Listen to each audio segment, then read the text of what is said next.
воевать. Мы никого не трогали. Мы не бегали ни по каким Майданам. И что получили? За что? Мы террористы? Террористы! Да пусть мне про какой город говорят, но про Горловку. Здесь все ребята поднялись. Песен еще не написаны. Сколько? Скажи, кукушка, пробой. В городе мне жить или на выселках, камнем лежать или гореть звездой. Звездой. Солнце мое, взгляни на меня. Моя ладонь превратилась в кулак. И если есть порох, дай огня. И я уверена, что у меня теперь внук 16 лет. Он пойдет мститься отца. Вот так. За то, что все так случилось. Мальчик учиться хотел, а теперь вчера звонит и говорит: бабушка, я пойду возьму автомат, буду защищать. Кто пойдет по следу одинокому? Сильные да смелые головы сложили в поле. В бою. Мало кто остался в светлой памяти. В трезвом уме, с твердой рукой в строю. Солнце мое, взгляни на меня. Моя ладонь превратилась в кулак. И если есть порох, дай огня. Гонят ваших сыновей, уничтожают нас, народ. Мы, донбассовцы, шахтеры, заводчане, страдаем. Посмотрите на эти разрухи. За что убили моего ребенка? За что? Он никому слова плохого не сказал. Он никогда никого не обидел. За что? Где же ты теперь, воля вольная? С кем же ты сейчас ласковый рассвет встречаешь?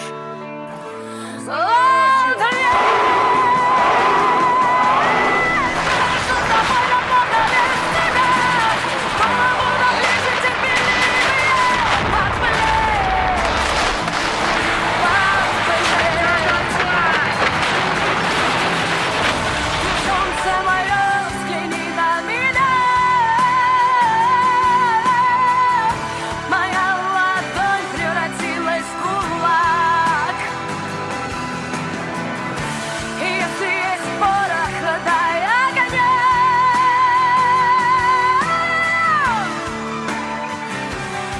Вот так. Солнце мое, взгляни на меня. Моя ладонь превратилась в кулак. И если есть порох, дай огня.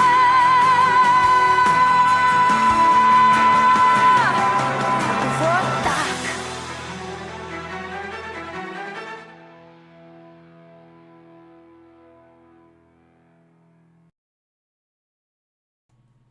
Vodak.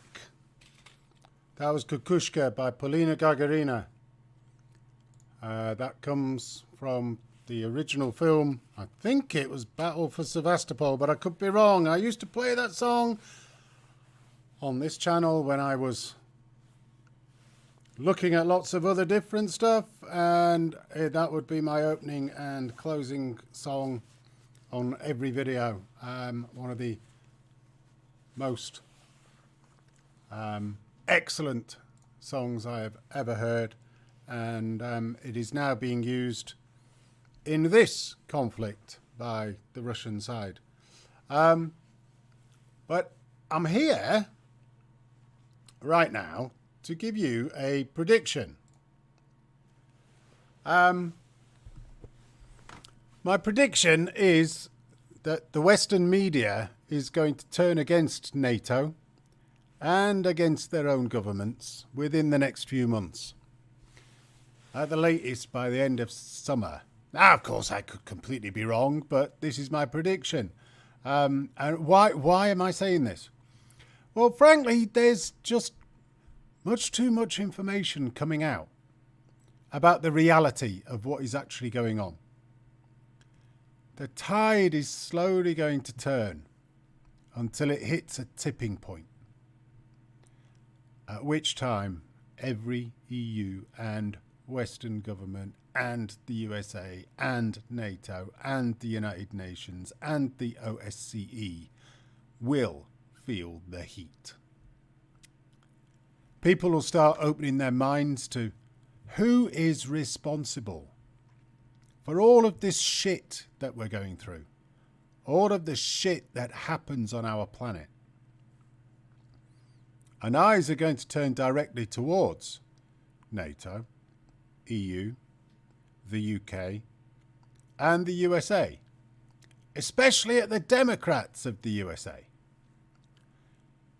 People's minds are going to turn away from Syria, Al-Qaeda, Iran, Iraq, Russia, China, all of this propaganda that we keep getting thrown at us about how bad these countries are, how bad these people are.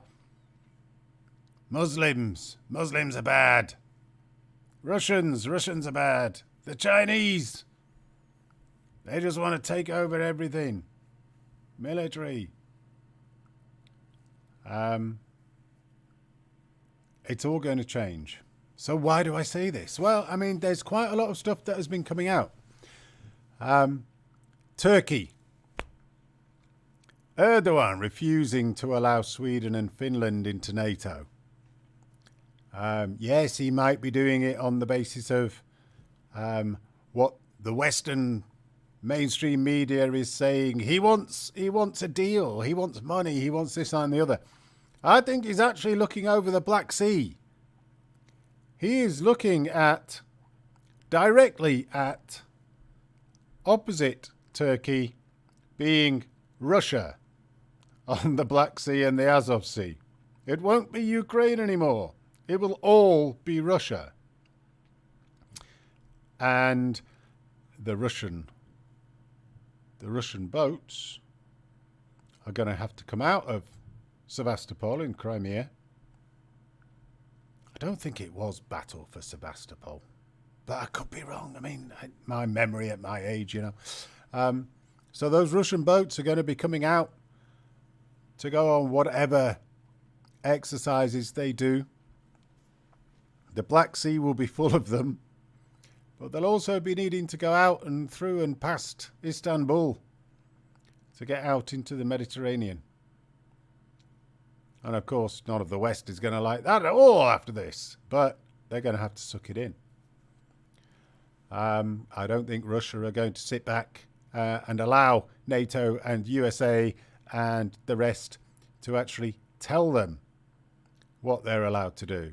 Kaliningrad on the Baltic Sea is going to be a key place. I think there's going to be plenty of Russian boats going from St. Petersburg through the Baltic Sea down to Kaliningrad and then through to the North Sea, sticking their fingers up at Denmark and Sweden and Finland and Germany as they go past.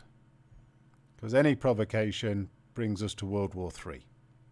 And this is the exact problem and the exact issue that our Western governments and the United States have been pushing for since 2008. All because NATO needs to maintain a reason for existing. What else has been going on? Serbia. Serbia has also been stating the same about Sweden and Finland, but on the basis of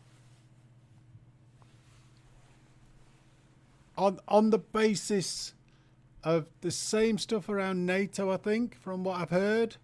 But Serbia have also been threatened by saying that they wouldn't accept Sweden and Finland into NATO. They've been threatened by the European Parliament that their lack of hate towards Russia and their lack of unity with the EU will threaten their accession into the EU. Well, that might be one of the good reasons why the UK has actually left the EU. It's all the political stuff. We like to say that we have this sort of independence, but frankly, I'm a bit embarrassed by my government and the way that it's the big voice, Liz Truss, Boris Johnson. They've got some absolute hate towards Russia themselves. It doesn't make sense. Since 1991, Russia has been very meek, very demeaning, very accepting of the West. And since 2008 has made it very clear the West and NATO and the USA are crossing a red line for them to do with their security, to do with their existence. So if you look at security or existence versus prosperity, which is what John Mearsheimer says, you will take security and existence first every single time. It doesn't matter how prosperous you are if you're dead, if you're no longer there. So Russia has finally, after 14 years, decided that it has to do something about these threats to their security. It didn't take America 14 years and lots of diplomacy and political dialogue to threaten Russia with, or the USSR at the time, with nuclear annihilation of the whole globe when the Cuban Missile Crisis came about. That was 90 miles away from Florida, from America's lands, whereas Ukraine is 100 meters when you put in a no man's land and a border. It's rather different. Croatia have also stated that they would block Ukraine into the EU alongside Austria. There are probably others, but these others like to look as if they're in unity until it comes to the crunch. Somebody else would have to jump in. Because the interesting thing, Ukraine going into the EU, along with Georgia and some of these other states that are completely failed states, to tell you the truth. The EU has lost to the United Kingdom, which was a massive positive contributor. It gave all this money through. And the EU, having lost the UK and lost £20 billion per year going into the EU, they will now have to take on, if they accept these states, a bunch of failed states that have no economy and will not contribute whatsoever to the EU in any way, shape or form. And I think Germany and France and Italy are going to be shitting themselves if Ukraine was allowed into the EU. Because suddenly the amount of money that they would have to throw towards these states would be immense. What else has been happening? French media has started to question the narrative, especially after this ex-French soldier came back from his humanitarian mission. I did a video on it the other day.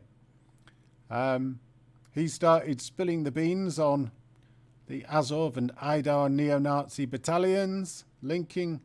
There's also this link about the Black Sun to this shooter in Buffalo in New York. People's eyes are starting to open. They're still giving me a right load of shit on social media and whenever I say any of this stuff and in Telegram, because some of them just hate the idea that emotionally they're wrong. They don't look at this from an objective point of view. They don't look at it from objective empathy. They look at it from emotional empathy. It's the type of reason why super empaths those that are extremely empathetic, end up in relationships with narcissists and then can't get out. They think that they can fix them. They think that these exciting people who seem to have these great lives, who then turn into monsters, can be fixed. Whereas in reality, these empaths get gaslighted, and if they start to go against anything, the narcissist gets their flying monkeys to come along and to push them over into a corner so that they're all alone, and everybody starts shouting at them and they get bullied, which is exactly what the EU is trying to do to Serbia. It's exactly what the NATO countries are trying to do to Turkey. It's phenomenal. But all of this stuff is starting to come out. In Germany, you've got public figures openly starting to question the narrative on the media, in their media, openly rejecting the narrative. They're questioning the sanctions. They're refusing to send Poland any tanks because Poland wants the German tanks to replace the old, defunct, decrepit Polish ones that Poland threw at Ukraine. Knowing that those tanks would be completely ineffective, they would break down within 100 miles of moving. They don't have any ability to actually send missiles at the actual target they were trying to aim for. And frankly, they'd be blown up before they got anywhere anyway. In their columns of driving along, trying to get there, Russia's got it all sewed up. So the ex-chairman of the Social Democrats of Germany has now come out and accused NATO of ignoring Russia's interests. He's had an interview with Junge Welt, and his name is Oscar Lafontaine. He sounds sort of half French, half German. Oscar Lafontaine, maybe from Salzburg or somewhere. He said that this ignoring of Russia's interests, which is what most of us from this side on YouTube and everywhere have been trying to say, ignoring Russia's interests was the cause of the Ukrainian crisis. And if you watch John Mearsheimer and any of his YouTube, not interviews, but lectures on YouTube, John Mearsheimer, the very famous #1 guy in relation to international relations, talking about where these things come from, looking at the history and looking at what it means and why and how it all happened. NATO, the USA, the EU, the UK were the cause of the Ukrainian crisis. Lafontaine also spoke out against the introduction of unilateral sanctions against Russia, calling them a shot in the foot. I see it more like a double amputation myself. Italy. The former Prime Minister, Silvio Berlusconi, states that Europe has to convince Kiev, Ukraine, to accept Moscow's conditions. In quotes, "It is necessary to achieve peace as soon as possible. I believe that Europe should join forces to put forward a peace proposal for Putin and Ukrainians, trying to convince Ukrainians to accept Putin's questions." End quote. That's really interesting. I mean, you're starting to get some really important people who have spent many years at the highest levels of diplomacy. Yes, they've had their own problems. Berlusconi's definitely had some problems. But that doesn't mean that they can't actually see the way that their bread is buttered. So what is Russia looking for? Russia's seeking a neutral status for Ukraine and a refusal to join NATO. Ukraine must stay neutral, must not join NATO. Moscow also wants Kiev to recognize the Donetsk region and the Lugansk region as independent states and accept Crimea as a Russian region. I think the other area that they've missed out there is Kherson. They're taking their own referendum. They will become either part of Russia as a Russian region, or they will become an independent state. I can confidently predict that as well. Also in Italy, a troupe of Russian violinists have been excluded from an international classical music competition in the city of Gorizia. I don't know how they pronounce it in Italy. I'm not going to try and do an Italian accent either. They've been excluded by the head of the competition, Lorenzo Quali. Quoting, "It's been done in other sports stuff and this is what the rest of the world is doing. They're banning Russians from doing anything." So, I mean, this is about individual Russians rather than actually sanctioning the state in particularly Ukrainian perspectives. They must stop Russians from being seen. Russians are being cancelled. Beautiful, the EU, isn't it? Absolutely beautiful. But the mayor of the city of Gorizia, where the contest will be held, condemned their exclusion, calling it incomprehensible, unacceptable, and contrary to the spirit of the event. People are moving. People are changing their opinions. Everything is on the slide. And the West has a bit of a problem coming. Orban of Hungary, he's openly gone against the EU. He's been doing it for quite a while, particularly on gas and oil. And now he has said that the country opposes rash sanctions against Russia. He's opening it up. He's widening it up away from gas and oil onto absolutely everything. And according to him, these are comparable to the action of an atomic bomb and lead to hunger and unprecedented mass migration of Nazis into the EU. Yeah. Bloomberg. I think Bloomberg is an American media outlet. It's published a piece by its columnist Pankaj Mishra. According to Mr. Mishra, he's talking about Boris Johnson, the UK Prime Minister.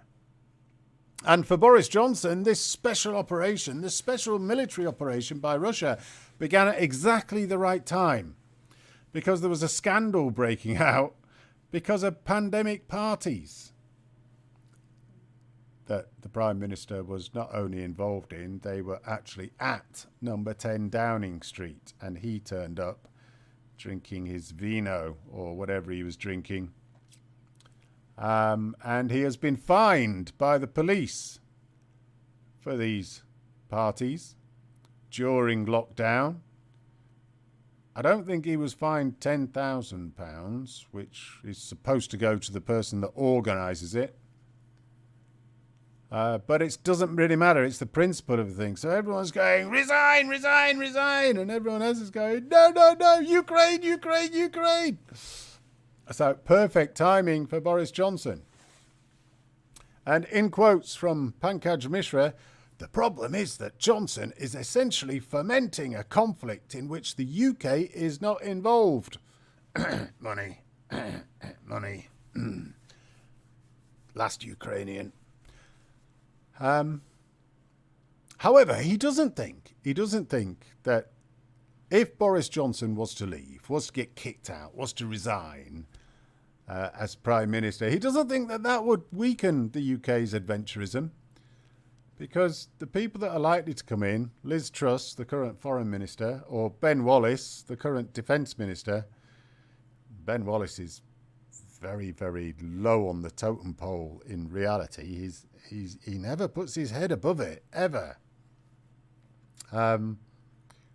If Boris Johnson was to leave, these two think their careers will only benefit because of, apparently, their bellicose rhetoric. I have heard Liz Truss with lots and lots of bellicose rhetoric, along with Priti Patel, who's the Home Secretary. But Ben Wallace, he's a bit of a wet blanket, if you ask me. Azovstal. We've now had nearly 2,500 Azov fighters surrender from there. And all of them are being checked for evidence for their neo-Nazi leanings. Many of them are covered in Nazi tattoos. Many others are dobbing in their ex-compatriots, squealing about the nasty things that the others did to innocent civilians and prisoners of war. And frankly, all of it's being corroborated by testimonies from thousands of people in the Donbass area. They're explaining on video, direct to independent reporters, exactly what Ukrainian armed forces have done to them, to their homes, to their children, to innocent people, to old men who just went out the door for a cigarette and got a bullet in the head, to young girls going out on a bicycle, getting a bullet through the chest. And there are the number of videos on this are going through the roof. And alongside that, Russia's gathering all of this evidence together and gathering particular evidence about individual Azov fighters and Aidar fighters. There will be many more. This is all their part of denazification, which I think Zelensky actually wants. But he has to say that he doesn't want it. Zelensky needs these people to be obliterated, removed, exterminated. He needs them. Otherwise, they're going to come after him. He needs every single one of them to be taken out. Otherwise, he's a dead man walking, because they have already threatened him. They have said they're coming after him.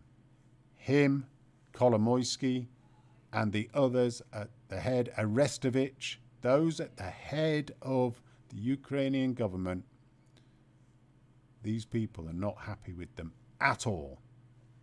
And they wouldn't be happy with them joining NATO, and they wouldn't be happy with them joining the EU anyway. Zelensky has no option but to get rid of these people, and Russia is doing it for him. And he's able to actually blame Russia and tell Russia, you're doing a really nasty thing. You're not allowed to do it. But actually he'll be, in some ways, rubbing his hands about this, because it's the only way that he can get out of this alive. So Russia is gathering all this evidence and stated very, very clearly that they require an independent court to oversee the decisions regarding these human rights atrocities, these murders, etc., rather than deal with it themselves or let the DNR or LNR deal with it, which would be a problem because people wouldn't accept the outcomes. So Russia rightly wants independent tribunals to assess the evidence and come up with the results, the outcomes. And let's remember, Nuremberg sanctioned the death penalty. It's going to be interesting. Let's see what actually happens here. But by doing this and having an independent tribunal responsible, then Russia won't and can't be held responsible for the outcome. And having done that, Ukraine won't be seen in a favourable light at all if they don't release standard prisoners of war, or if they convict people in a kangaroo court. So it's a really interesting game that Russia is playing there, and it's going to be putting Ukraine in a bit of a situation Separately, RT, the banned media, because you're not allowed to hear what the other side is saying, are you? No, disinformation. Yes, it's not the right information. We don't want you hearing that. We need everybody on our side hearing the same thing that we're all saying. We hate Russia, bad. So RT's been doing a lot of documentaries at the moment, as has the Russian embassy in London. And you can easily start going, yeah, misinformation, propaganda, blah, blah, blah. But what's really interesting about these documentaries is that the information that they're using is often open source information directly from the West's own historic reporting. Or it's witnesses recounting their own stories into a documentary. If you get the chance, I highly recommend looking out for them online. Some of them are absolutely fascinating. There's one, it's called Le Patrista or something. I can't remember what it's called. It's only just come out today, and it's about it's about a church and the nuns and the Mother Superior that were there. That's right outside the Donetsk airport in 2014, and the start of the battles there, and how it got obliterated and sent alight, and what these people actually did, what they were fearing, etc., etc. There's another one called Volunteers, where Tears is Tears. Really look out for that. That is a superb documentary by RT. It's not particularly trying to blame any one side. It is looking at the human impact in the area. Yeah, EM. Yeah, DNR criminal law provides death penalty as a punishment, and I think that's exactly why Russia wants an independent tribunal to actually do this. Well, it's both DNR and DPR. It depends which language you're doing it in. So they're both the same. But, yeah, if Russia and the DNR was to just do this themselves, it would be seen as a kangaroo court. And I don't think that they can accept that. What else? Yeah. More and more people are going to start realizing that sending military ordnance to Rzeszów in Poland from the West is absolutely irrelevant.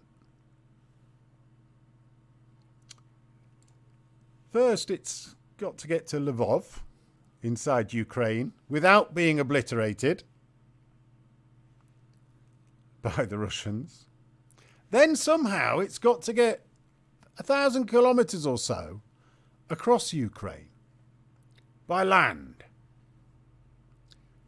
And that's in a time when the railway lines have been obliterated a lot of the time on purpose to stop the supply chains. The roads are being watched and targeted whenever military gear is moved. And the Ukrainians have actually blown up all the bridges along the Dnieper River. So you can't get across the rivers anyway. So how the hell is any of this Western military ordnance going to get from Poland to the fighting area, which you can see in this picture? It's like 40 billion. Here you go. How much is it that that Zelensky has made over this period? Something like 850 million. I think you can multiply that by about 10 after Ukraine has received the 40 billion from the United States, because this stuff can't exactly go anywhere, can't do anything with it. Basically, you can't get there. Talk about throwing good, if rapidly becoming worth less and less on a daily basis, throwing good money after bad. separately, other videos are coming out from independent reporters in the region, and they're going to start getting picked up. Such independent reporters are Eva Bartlett, Vanessa Beeley, Patrick Lancaster, Anne-Laure Bonnell, although she's back in France at the moment, Graham Phillips, Maximilian Clark, amongst others. And I can't name those others because they're usually from other foreign countries speaking in a foreign language, and I don't know what they're saying, so I can't really watch what they do unless they've got some English subtitles on it. But all of these videos that they're doing are highlighting exactly what is happening, how things have been, what nasty stuff has happened, and how things are now improving. All of that stuff in the red, particularly around Mariupol. Mariupol has been peaceful for a week. No shelling for a week in Mariupol. And that's the first time in 8 years. Kids are out playing, where they've been told that it's been demined from all the mines that the Ukrainians put in there to blow them up if they went into the fields or went anywhere. And the infrastructure is being redeveloped. It's being redeveloped already. One particularly interesting, if not rather nasty video is from Eva Bartlett, and it's about the Aidar Battalion. Most people hear about the Azov Battalion, but she's focused in this video on the Aidar Battalion, which is a separate neo-Nazi battalion funded by and under the government of Ukraine, where this battalion took over a sausage factory in Polovinkina back in 2014, 2015. Now, Polovinkina's just north and slightly west of Lugansk. And these Aidar neo-Nazis would capture and imprison civilians and military personnel from the DNR, from the LNR, and they'd torture them, starve them, mock execute them, sleep deprive them, amongst other things. And this is just one area where the amount of evidence of war crimes over 8 years having been committed incessantly by Ukrainians on the minority Russian ethnic population is seeping out and starting to be picked up. And it's going to turn the tide. This independent tribunal that Russia wants setting up, independent being the key word, is going to have many, many thousands of testimonies to consider. And there are many, many people out there taking video testimonies from many people.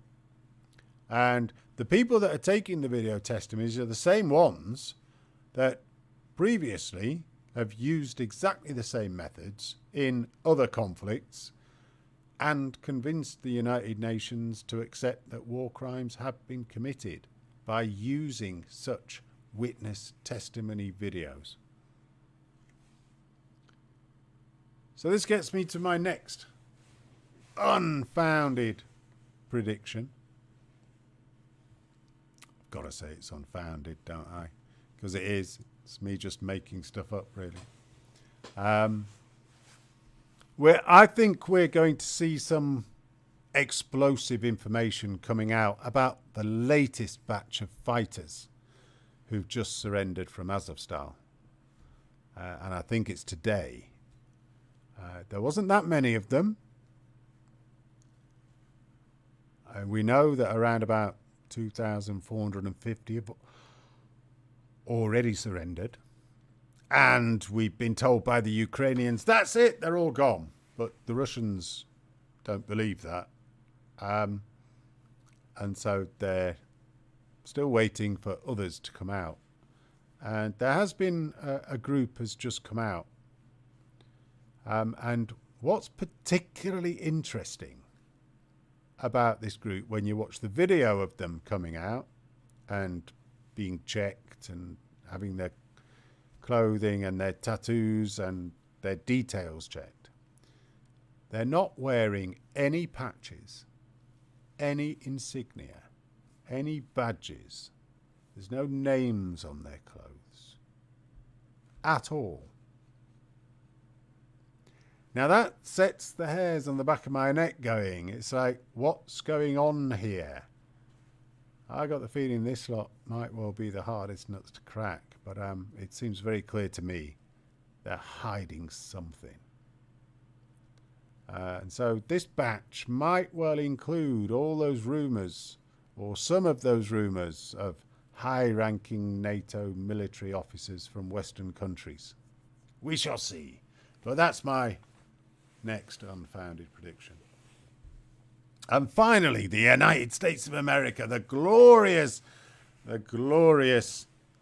hegemon of the West, of the world. The United States is starting to see some dissension being raised in its ranks. I mean, we already saw Senator Rand Paul a few weeks ago. Was it that long ago? It might have been less than that. I did a video on it, on him. And I said that this was the start for him to go deeper and start asking more difficult questions over time, based on his first set of questioning. Well, this week he's prevented the passage of $40 billion from the United States through to Ukraine via Congress. He's demanded oversight of the funds. Of course, he's failed. All he did was delay it for a couple of days. And his demands of oversight and some fiscal responsibility was roundly rejected by the Democrat warmongers. And I believe it's today that the Senate has just passed it into law. So overall, $60 billion will be sent to Ukraine so that Russia can smash all their equipment to bits and somebody in the Ukrainian government can embezzle the money. Nicely done, nicely done. But it has been revealed today that there are more dissenters in Congress. Chip Roy, I don't know where he's from. I don't know whether he's Republican or Democrat. I expect he's a Republican. Oh yeah, he's a Republican from Texas. Yeah. Chip Roy said that the Senate should be ashamed of allocating $40 billion to Kiev, whichever way you want to say it. And he actually said this on American TV news channel Fox News. Now, when I said news channel, it was sort of sarcastic and it was in quotes. But, hey, this is what he said. There is no excuse for this to give money that we do not have during rampant inflation in our country. In his opinion, Washington pours gasoline at $5 per gallon onto the fire of inflation for hard workers across the country. And he confirmed that he voted against sending the $40 billion to Kiev. Oh, that worked. But it shows there are people that are starting to question this. So my conclusion is a question. And I'll give my own answer to it. And if anybody wants to put some options in the comments down below, please do. So the question that I've got is, how the hell does the West win in this conflict at all, ever? How does the West win? And by win, I don't necessarily mean win the conflict, because I think that's lost. That is absolutely lost. Russia has won already. It's just a matter of time. Unless NATO actually comes in and shoves a load of people in there, and we all lose then, with whatever nastiness brings all of us in. But by win, I mean maintain a persistent narrative and propaganda that paints Russia as the bad guy. Because I've highlighted, I think the whole narrative is going to change. The whole propaganda is going to change. Everything is going to change. And everybody's going to start going against their governments, and the media will see the sea change within the public, and they will change as well. Because, of course, the media only ever does what the public wants, because they don't want to lose their share of the people that are buying their shit. So the only way I see that the West can actually win in this regard is for Ukraine to actually surrender really quickly and negotiate for peace. Ukraine then gets split up. Russia gets the east and the south. You know, those places with a lot of the great black soil that produces wheat and sunflower seeds. I've got a picture for you about that. Here we go. Wheat production by region 2016 to 2020. That is a picture of Ukraine. That covers the whole of the south, the Kherson region, the Zaporizhzhia region, the Donetsk region, the slightly northern parts of the south, Kharkov area, Dnipropetrovka, Dnipropetrovka, yeah, I have to learn how to do that, and the Odessa region. Dark green. These are the places where the soil is the most fertile and the best. And Russia's going to take all of that. All of it. In its agreement. Maybe not Odessa, but who knows. Ukraine is going to be left with a rump of a country that doesn't have much fertile land, doesn't have hardly any industry, and all that they've got is a bunch of people who will want to emigrate, and Russia won't allow them to emigrate up to Russia.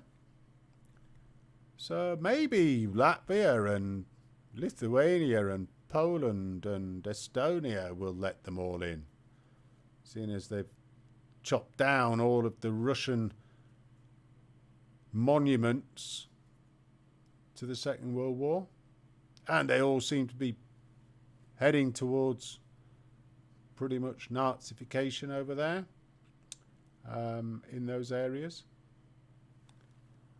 So these areas with great black soil that produce all the wheat and the sunflower seeds that we need, and we can't get it, and it's causing major problems here. Here in the West. I'm laughing, but it's going to affect me just as much as anybody else. Absolute nightmare. So, if that happens, and it happens quickly, and Ukraine surrenders, the West will be able to win by maintaining its propaganda, by whitewashing all of the bad stuff. We can have decades worth of cartoons and comics and education pieces and indoctrination of our children. The news and the social media can feed everybody with anti-Russian slurs, making them out to be subhuman. The rest of us will start calling them orcs, just like the Ukrainians do. We'll have pictures of them with big teeth and snarling faces.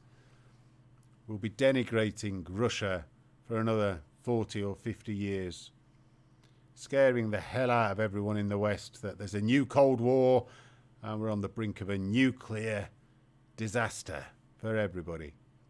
That's the only way that I see the West wins. That the West can maintain its position. Otherwise, the West has to suck it all up and admit they've lost. I'm not sure America can accept another loss. Not another one. I can't remember the last time America fucking won anything. So, If that was to happen, and Ukraine surrenders, in that way, NATO then gets to maintain its mission. And its mission is, we hate Russia. Russia's the bad guy. Russia's dangerous. We have to fight against Russia. We have to make sure that we get lots of money into NATO in order that we can put out lots of propaganda that says Russia's going to do X, Y, and Z. And Finland will be lucky enough to have Russian troops stationed on their border with nuclear warheads. And the West can enjoy the amazing benefits of rampant inflation, famine, and ruined economies because of ego, political ideology, and propaganda. They can't be seen to have done anything wrong. On the other hand, Russia, whatever the result is on any of this, Russia's going to do very well. And from what I've heard, there's a lot of people that are asking people in Russia, how do I emigrate to Russia? There's a lot of people doing that. Russia's going to sell all the oil it can produce to China, India, Iraq, Syria. Don't know about Iran. I think Iran's got a lot of oil, but who knows? Iran maybe. Turkey. Hungary.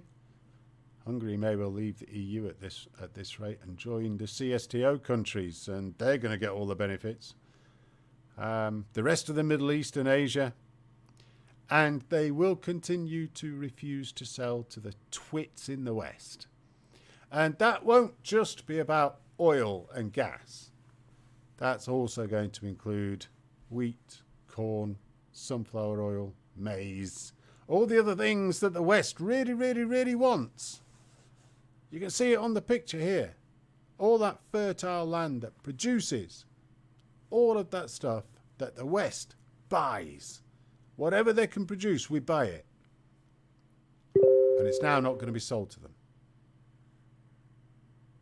It's now not going to be sold to us, to me. I'm going to suffer because of the idiots that have done this. The idiots being the United States, the EU, the UK, the West, and Ukraine, and NATO. And that's about the best that the West can actually hope for. Completely. That is the best. Either double amputation below the knees, which would be the pretty quick surrender, or keep it going and end up with amputation just below your fucking neckline. Anyway. I might well have something funny for you as my signing off piece. I don't know whether you might have seen this. You might want to turn up your volume a little bit to be able to hear exactly what he's saying, because I'm not sure that it's going to be captured absolutely brilliantly.